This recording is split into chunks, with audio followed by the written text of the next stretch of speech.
Assalamualaikum warahmatullahi wabarakatuh. Nama saya Afriani dengan NIM 210705071. Saya mahasiswa Prodi Teknologi Informasi. Di sini saya akan menjelaskan tentang materi Mobile Computing Definition. Tugas ini saya buat untuk memenuhi tugas mata kuliah komputasi berkelanjutan. Di sini saya akan membahas terlebih dahulu tentang definisi. Secara umum, mobile computing didefinisikan sebagai sebuah teknologi dalam bentuk perangkat keras komputer atau hardware, perangkat lunak komputer atau software, dan embedded system atau sistem terbenam yang memungkinkan para pengguna komputer untuk mendapatkan akses data dan informasi serta pengolahan data di dalamnya. Proses insert, delete,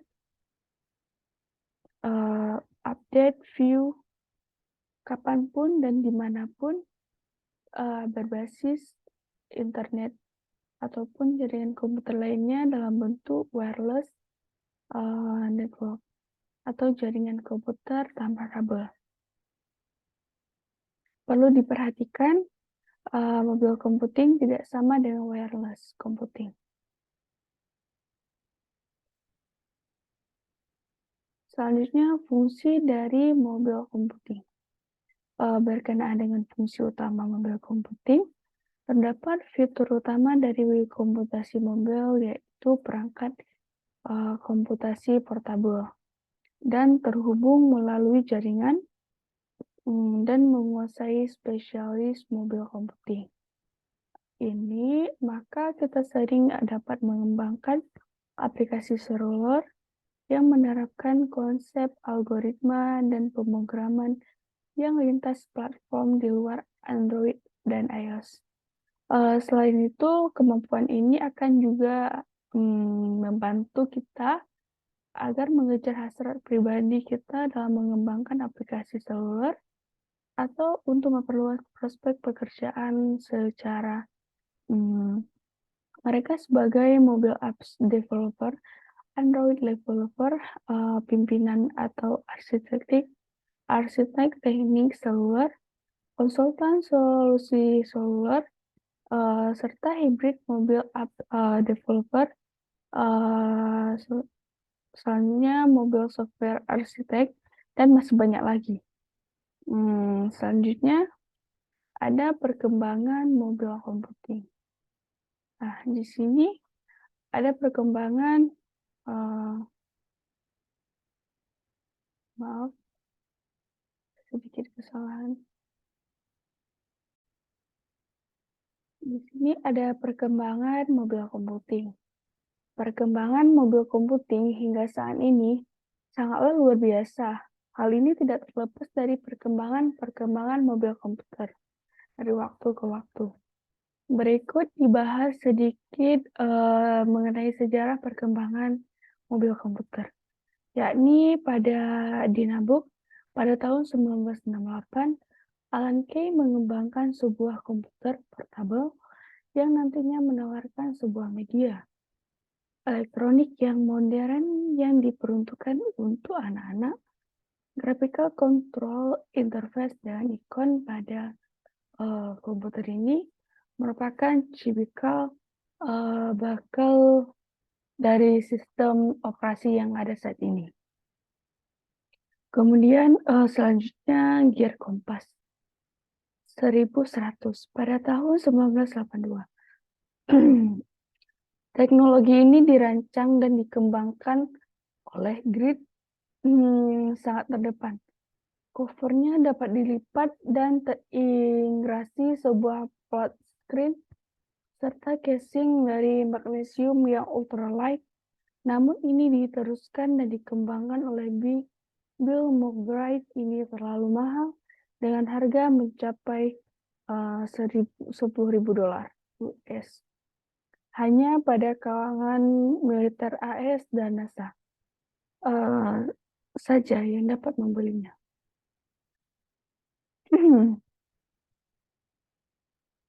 Selanjutnya ada Osborne pada tahun 1981. IBM 1311 diperkenalkan pada tanggal 11 Oktober 1962. Hard disk ini bisa menyimpan sampai dengan 2 juta karakter. Pada disk Spike yang dapat diganti pada tahun 1316. Ketebalan hard disk ini mencapai 4 inci dan berat 4,5 kilo. Dan memiliki 6 disk yang berukuran 14 inci dan permukaan yang dapat ditulis.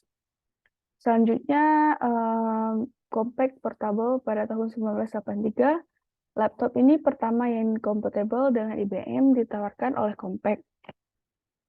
Berat dan tanpa baterai lantaran masih menggunakan sistem operasi MS-DOS. Kemudian laptop ini tidak populer. Selanjutnya, Gavilan ST. Pada tahun 1984. Touchpad pertama ini ditawarkan oleh laptop Gavilan dan berada di atas keyboard. Model komputer ini sudah bisa dilipat dan menyediakan layar LCD serta prosesor Intel 168 yang kompatibel. Dengan harga MS-DOS. Selanjutnya ada Bonwell 2 pada tahun 1985. Walaupun era CP/M sudah lewat, tetapi kehadiran ini tetap sukses dengan RAM sebesar 60 KB floppy drive 3,5 inci dengan layar LCD. Kemudian laptop ini menjadi jawara di eranya. Selanjutnya ada Compaq SLT 286 pada tahun 1988. Laptop yang pertama sudah dilengkapi dengan baterai hard disk dan LCD. Layarnya menawarkan resolusi VGA penuh. Notebook ini ditujukan untuk kalangan bisnis.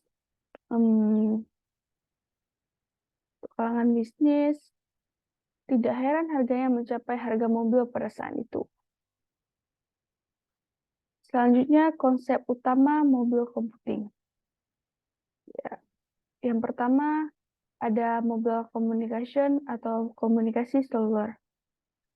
Jenis konsep mobil computing yang pertama yaitu komunikasi seluler atau yang dikenal dengan mobile communication. Tipe ini mengacu pada infrastruktur komunikasi yang ditetapkan, termasuk infrastruktur jaringan kabel, protokol, format data, bandwidth, dan portal yang diperlukan untuk memastikan konektivitas dan komunikasi tanpa batas. Selanjutnya, nomor 2 atau B, ada mobile hardware atau perangkat keras seluler. Jenis selanjutnya yang merupakan bagian dari konsep mobile secara keseluruhan, yaitu perangkat keras seluler dan mobile hardware.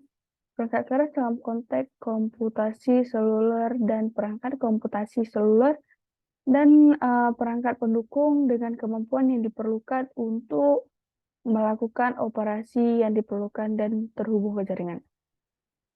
Kemudian ada yang nomor 3, ada mobile software atau perangkat lunak seluler. Jenis tipe terakhir yang akan kami jelaskan dalam subbagian ini yaitu perangkat lunak seluler dan atau mobile software. Kemudian ada ciri dan karakteristik cloud computing.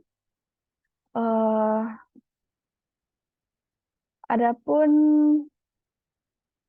beberapa macam ciri-ciri karakteristik dan tanda terkait mobile computing yang harus kita ketahui. Memahami pengertian komputasi seluler adalah sebagai berikut. Yang pertama, portabilitas ini merupakan kemampuan untuk dengan mudah mengganti komputer di dalam lingkungan belajar atau antar lingkungan. Selanjutnya ada interaktivitas sosial. Interaktivitas sosial, kesempatan bagi pengguna untuk bertukar data dan berkolaborasi satu sama lain. Selanjutnya ada sensitivitas konteks atau kemampuan untuk mengumpulkan dan menanggapi data yang spesifik untuk tempat dan iklim atau waktu tertentu. Kemudian ada konektivitas atau kapasitas untuk dihubungkan dari jarak jauh di lokasi manapun dan tujuan komunikasi data. Untuk judulnya, mohon maaf ada sedikit kesalahan. Seharusnya di sini mobile computing, bukan cloud computing. Tetapi untuk ciri dan karakteristiknya udah betul. Selanjutnya ada individu atau kesempatan untuk menggunakan teknologi untuk menyediakan peran dan kostuminasi pelajaran bagi pelajar individu. Pada tugas-tugas yang menantang. Kemudian ada ukuran kecil karena dimensinya yang seperti ponsel, perangkat seluler juga dikenal sebagai handheld, phantom, dan smartphone. Perangkat seluler standar akan muat di tangan atau di saku orang dewasa rata-rata. Selanjutnya ada konektivitas nirkabel atau perangkat seluler biasanya dapat berkomunikasi dengan perangkat seluler lainnya, serta komputer dan sistem stasioner, jaringan, dan telepon seluler. Kemudian ada contoh dari mobile computing. Berikut ini adalah daftar beberapa bidang terpenting di mana komputasi seluler atau mobile computing ini umum digunakan. Yang pertama pada akses web atau internet, kemudian pada pemosisian global atau global position system atau GPS, kemudian ada layanan darurat atau menyewa ambulan, panggilan polisi, dan lainnya. Selanjutnya ada layanan yang berkaitan dengan hiburan, kemudian program edukasi, dan yang terakhir interaksi langsung media sosial. Selanjutnya ada implementasi mobile computing. Tablet ini adalah komputer portable nirkabel dengan antarmuka sentuh. Ini lebih kecil dari notebook, tetapi lebih besar daripada smartphone. Kemudian ada smartphone, perangkat ponsel cerdas yang bisa melakukan banyak fungsi komputer pada dasarnya. Dengan antarmuka layar sentuh, akses jaringan, dan sistem operasi yang mampu mengakses dan mengunduh aplikasi. Kemudian ada personal digital assistant atau PDA. Ini adalah komputer saku dan mampu mentransmisikan data dari satu terminal ke terminal lainnya. Dengan sinkronisasi di PDA, pengguna memiliki akses ke panggilan video, panggilan suara, kalender, jam, dan lainnya. Saat ini, PDA bervariasi berdasarkan sistem operasi. Selanjutnya ada iPad. Ini adalah komputer pribadi tablet yang dirancang oleh Apple Inc. Ini memiliki layar 9,7 inci dengan sentuhan. Digunakan untuk menelusuri web, mendengarkan audio, menonton video, bermain game, dan lainnya. Kemudian ada gaming portable device. Ini adalah konsol, video game, dan layar mouse, pengontrol game, dan speaker. Mereka berukuran kecil jika dibandingkan dengan konsol video rumahan. Kemudian ada e-readers. Ini adalah perangkat elektronik portable yang digunakan untuk membaca konten digital seperti e-book, newspaper, serta lainnya yang juga dikenal dengan e-book reader. Kemudian ada kalkulator grafik. Ini adalah jenis khusus perangkat penghitung perangkat keras yang menampilkan grafik yang diplot untuk menyelesaikan persamaan rumus seperti parabola dan lain sebagainya. Kemudian ada netbook. Ini adalah perangkat komputasi seluler yang ringan, daya yang lebih sedikit, dan konsumsi daya yang lebih sedikit. Ini dirancang untuk mengoperasikan pengolah kata atau untuk mengakses internet di browser web. Selanjutnya ada Pocket PCS. Ini juga dikenal dengan perangkat Microsoft Windows Classic yang berbeda dari PDA dan memiliki perangkat untuk menjalankan OS Windows Mobile dan juga memiliki perangkat kemampuan untuk melakukan tugas-tugas yang mirip dengan PC modern.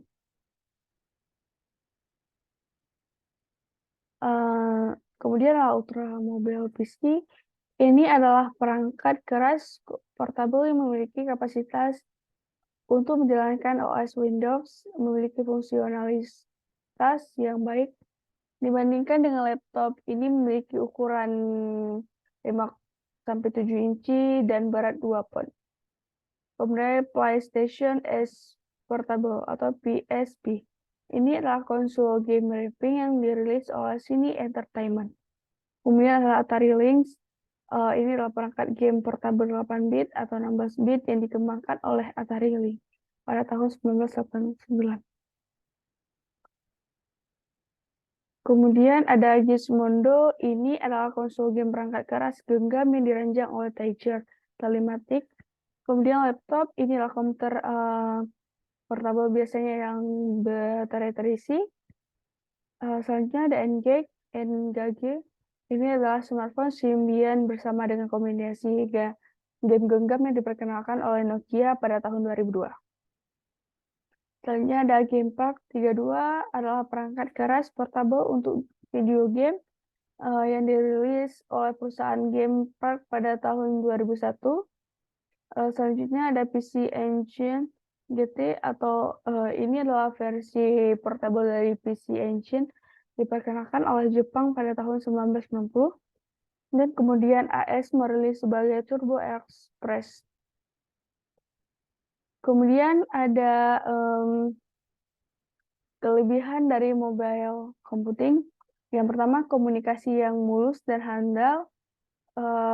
Yang kedua adalah peningkatan produktivitas di mana perangkat seluler dapat digunakan di lapangan oleh berbagai bisnis, dapat menghemat waktu dan uang untuk klien, pegawai, dan karyawan.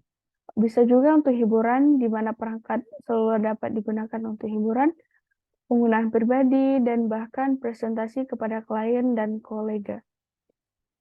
Kemudian kelebihannya tidak terbatas pada satu lokasi dan untuk menyelesaikan tugas atau mengakses email saat bepergian.